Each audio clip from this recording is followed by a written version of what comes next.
Before we dive into this incredible story, make sure you're part of our journey.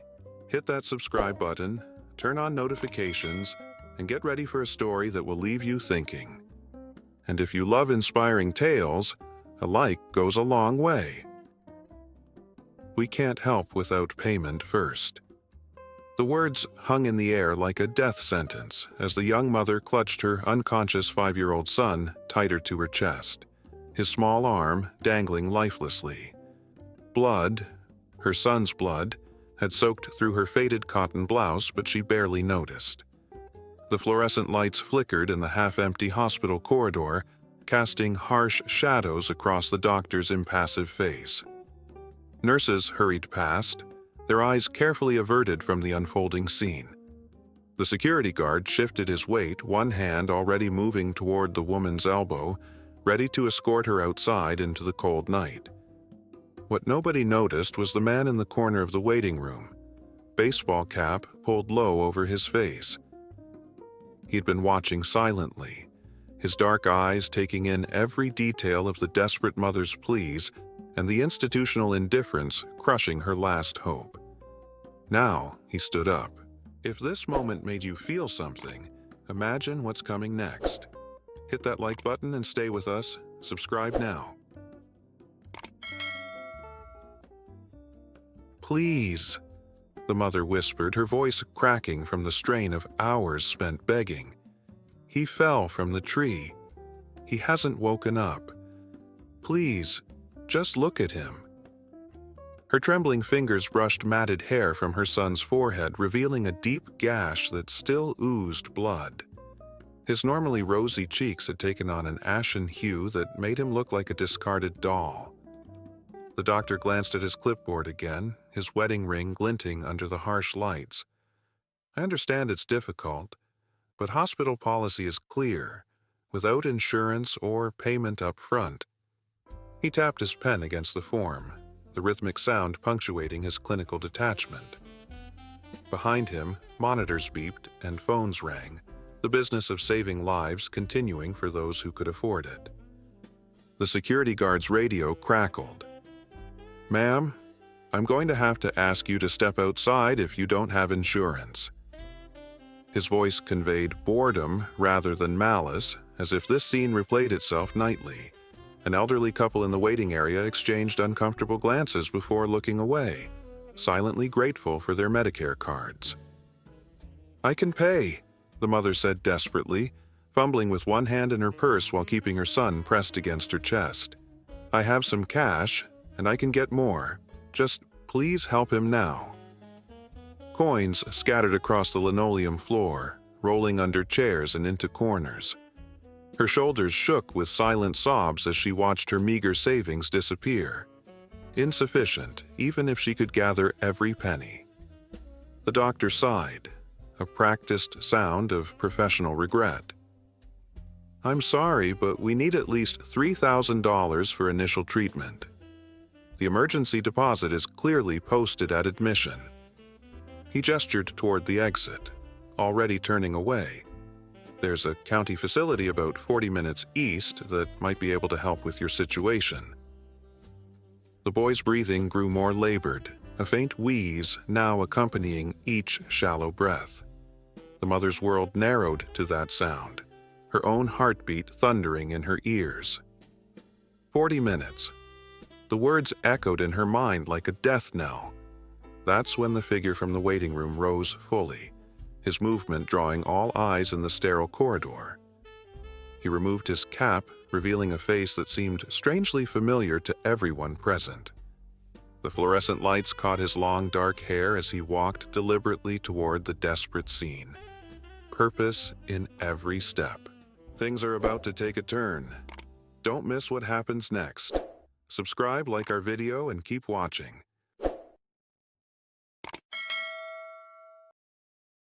What's happening here? The man's voice was quiet but carried an undeniable weight that halted everyone mid-motion. The doctor turned, impatience flashing across his face before recognition dawned. The security guard straightened instinctively. A nurse who had been hurrying past slowed her steps, then stopped completely. This woman doesn't have insurance or the ability to pay, the doctor explained, his tone suddenly more careful, professional detachment tinged with newfound awareness. We've directed her to a facility that can accommodate her financial situation. The man looked directly at the child, his eyes lingering on the pallid face and the crimson stain spreading across the mother's blouse. And how long before this child receives care at this other facility? He didn't wait for an answer, instead turning to the mother. How long has he been unconscious? Almost 2 hours, she whispered, hope and desperation warring in her voice. We took the bus here. It was the closest hospital. The man nodded once, decision made. I'd like to speak with the hospital administrator. His voice remained calm, but there was steel beneath the courtesy. Phones had appeared in several hands around the waiting room, recording the unfolding scene. The doctor shifted uncomfortably as whispers spread through the space. Mr. Reeves, I understand your concern, but hospital policy is made by people, Keanu finished, and can be unmade by them too. He moved to stand beside the mother, placing himself between her and the security guard in a gesture both protective and deliberate. This child needs immediate medical attention. Every minute we stand here discussing policy is a minute this boy isn't receiving care. A murmur rippled through the growing audience of patients and staff. The doctor's eyes darted nervously between Keanu, the gathering crowd with their recording phones, and the double doors leading to the treatment area. The calculus of the situation was rapidly changing, balanced between institutional protocol and the public relations disaster unfolding in real time. I'll cover whatever costs are necessary, Keanu stated, reaching for his wallet. But treatment starts now, not after paperwork. His words hung in the air, a direct challenge to the bureaucracy that had been an impenetrable wall moments before. The mother looked up at him, tears streaming down her face, uncomprehending of how this stranger had materialized in her darkest moment. The boy's breathing hitched suddenly, a frightening pause followed by a gasp that jolted his small frame. The sound cut through the tension like a knife, reminding everyone of the stakes. A nurse pushed forward from the crowd, professionalism overriding institutional inertia. Doctor, we need to get him into trauma 2 now, she said firmly, already moving to the mother's side. I'll start the admission while you assess. Her eyes met Keanu's briefly, a look of recognition, not of his celebrity, but of his humanity. She gently touched the mother's arm.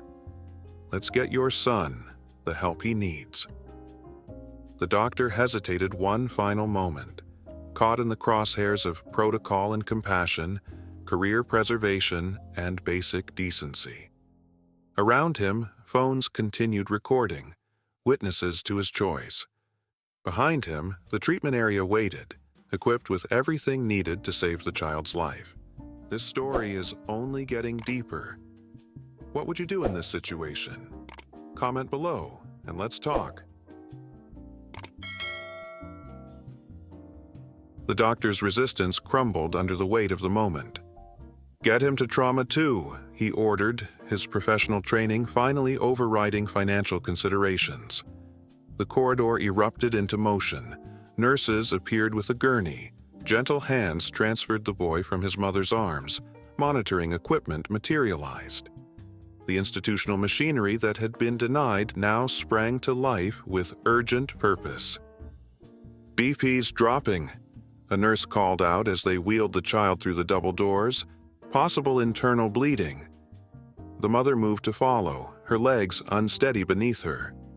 You need to wait here, the doctor began, but Keanu stepped forward. She goes with her son, he said simply. Not a request or a demand, a statement of what would happen. Something in his quiet certainty made further argument impossible. The doctor nodded curtly and the mother was ushered through the doors, her hand clutching her son's limp fingers until the last possible moment. Keanu remained in the corridor, a steadfast presence as the waiting room buzzed with whispered conversations and the occasional camera flash. The hospital administrator arrived minutes later, alerted by frantic texts from staff. His practiced smile faltered when he recognized the situation unfolding in his facility. "Mr. Reeves, I understand there's been some confusion." "No confusion," Keanu interrupted, his voice level but resolute. "A child needed help, and your hospital initially refused because of money. That's very clear." His gaze swept the assembled staff in patience. "What's happening now is what should have happened immediately. Care first, payment later." The administrator's smile disappeared entirely. "Our policies exist for a reason. We're not a charity." "You're a hospital," Keanu said, each word landing like a stone. "Healing should come before profit. Or have I misunderstood what medicine is about?" The question hung in the air, challenging not just one administrator, but an entire system. Phones captured every word, every expression. The administrator's face flushed with the uncomfortable awareness that this interaction would likely be online within minutes, shared thousands of times before morning. "Of course, patient care is our priority," he managed, retreating to corporate rhetoric. "But we have financial responsibilities." "I said I would cover the costs," Keanu reminded him quietly. "But even if I wasn't here, that child deserves care because he's human, not because someone can pay." His words resonated through the corridor, prompting nods from staff and visitors alike. The truth of it was undeniable, even to those who operated within the system daily. A nurse emerged through the double doors, her scrubs now bearing traces of blood. She approached the administrator, speaking loudly enough for everyone to hear. "The boy has a subdural hematoma.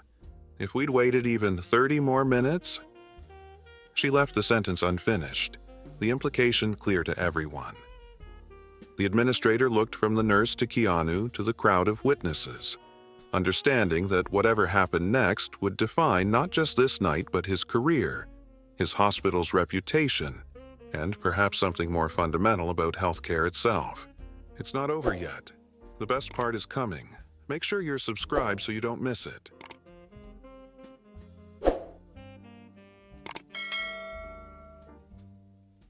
Three hours later, the waiting room had transformed. What began as one-man stand became something larger. A night-long vigil for a child no one knew but everyone now cared about.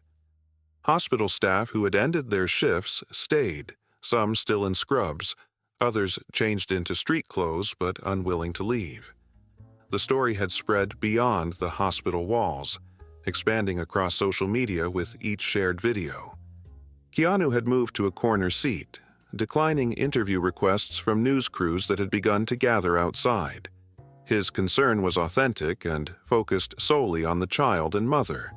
The administrator had retreated to his office, emerging occasionally to provide coffee for the waiting group, a small gesture of atonement that spoke volumes. Just before dawn, the surgeon emerged, exhaustion evident in the lines of his face but relief in his eyes. "He's stable," he announced to the waiting room. "The pressure's been relieved and we've stopped the bleeding. With time and proper care, he should make a full recovery." A spontaneous cheer erupted from the assembled group. The mother appeared behind him, looking both drained and reborn. She searched the faces until she found Keanu, who had stood when the surgeon appeared. She crossed to him with purpose, dignity replacing the desperation that had consumed her hours before. "They said you paid for everything," she said quietly. "But what you really paid for was his life. I don't know how to thank you." Keanu shook his head gently. "They saved his life because that's what they're supposed to do." He glanced around at the hospital staff, many of whom looked down, the truth of his words undeniable. "I just reminded them of that." Within days, the video had been viewed millions of times. What began as one confrontation in a hospital corridor sparked a national conversation about healthcare access, human dignity, and moral responsibility. Donations poured in for the mother and child, enough to cover not just recovery but years of potential medical needs. The hospital announced a policy review, promising changes to their emergency care protocols. Other facilities across the country followed suit, some from genuine reflection, others from fear of being the next viral example of systemic failure. But for Keanu, the only metric that mattered came 2 weeks later. A 5-year-old boy, fully awake, eyes bright with life, walking out of the hospital holding his mother's hand. No cameras captured this moment. No viral videos were made. Just a quiet acknowledgement that sometimes the most profound acts of courage are simply reminding others of the humanity we all share. Wow, what a story! If this moved you, imagine what else we have for you. Hit that like button, drop a comment, and let us know what you think.